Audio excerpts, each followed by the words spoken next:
Je me présente pour ceux qui me connaissent pas, je m'appelle Etela Djadj, je suis juive et lesbienne. Voilà. Autant vous dire que moi, en Afghanistan, je suis un Pokémon rare. Moi, là-bas, tu m'attrapes, tu vas au paradis directement. Il y a pas de... C'est compliqué d'être juive, c'est très très compliqué parce qu'il y a beaucoup de règles. Et c'est compliqué d'être lesbienne parce qu'il y a aucune règle. Tu fais littéralement ce que tu veux en fait. Quand je dis qu'il y a beaucoup de règles, c'est par exemple les juifs, comme les musulmans, mangent pas de porc, tu vois. On mange pas également des fruits de mer, donc les crabes, les crevettes, ça dégage. On fait tourner des poulets vivants au-dessus de notre tête. Voilà, c'est un vrai délire les gars, ce que je vous raconte, c'est pour évacuer les péchés, c'est un vrai truc. Juste, je vous rassure, on fait ça quand on est seul chez nous, d'accord? Parce que tu fais ça à Châtelet à 18h, tu finis en garde à vue. Qu'est-ce qu'elle faisait? Bah, elle était sur qu'elle de la 14, elle faisait tourner un poulet au-dessus de sa tête. En vrai, c'est pas foufou. Alors, j'ai dit que j'étais lesbienne. En vrai, je sais pas trop. En vrai, j'ai jamais trop compris les gens qui disaient ouais, moi je l'ai toujours su et tout, parce que moi avant je le savais pas du tout, tu vois.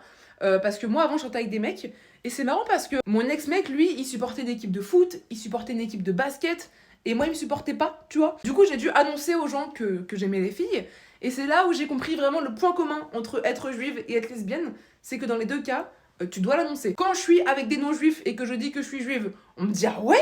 Et quand je suis avec des juifs et que je dis que je suis lesbienne, on me dit ah ouais. Du coup, je sais pas trop ce que je suis, je sais pas trop où me placer. En plus, moi, j'ai pas grandi dans un environnement juif, pas du tout. Moi, j'ai grandi avec des potes quasiment tous musulmans, vraiment. J'étais un petit peu la potatoes au milieu des frites, tu vois. C'est-à-dire que tu sais pas trop ce qu'elle fout là. Mais elle fait plaisir, elle fait plaisir. Sauf que du coup, moi, j'étais complètement perdue, tu vois. Moi, je rentrais chez moi le vendredi soir, je disais à ma famille, Shabbat salam alaikum.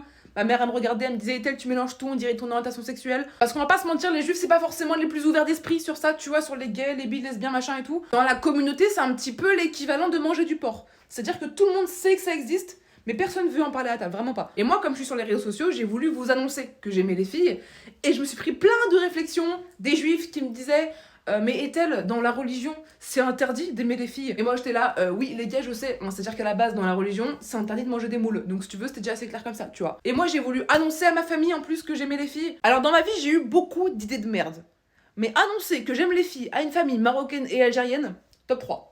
Top 3 des pires, vraiment. J'étais hyper stressée, je savais pas du tout comment faire pour l'annoncer, et j'ai trouvé une solution qui visiblement a fonctionné à 100%, tout simplement, puisque je dis à ma grand-mère. C'était pas compliqué avec ma grand-mère, dans les 5 minutes, tout le monde était au courant. Même un tonton du Maroc que je n'ai pas vu depuis 2012, il était au courant. Moi, je pense sincèrement que Macron, il fait pas fuiter des trucs dans la presse, il fait fuiter des trucs directement à ma grand-mère, c'est plus rapide. Moi, c'est Etela Djadj, j'ai 22 ans, je suis juive, lesbienne, marocaine, algérienne. J'aimerais bien visiblement devenir intermittente du spectacle, donc c'est bien parce qu'au fur et à mesure de ma vie, je coche à peu près toutes les cases pour que ma famille soit en PLS. Et si ce petit court extrait de sketch t'a plu, sache que je le joue en beaucoup plus long sur scène, donc tu peux me suivre sur Instagram directement, t'abonner, je mettrai toutes les informations à chaque fois.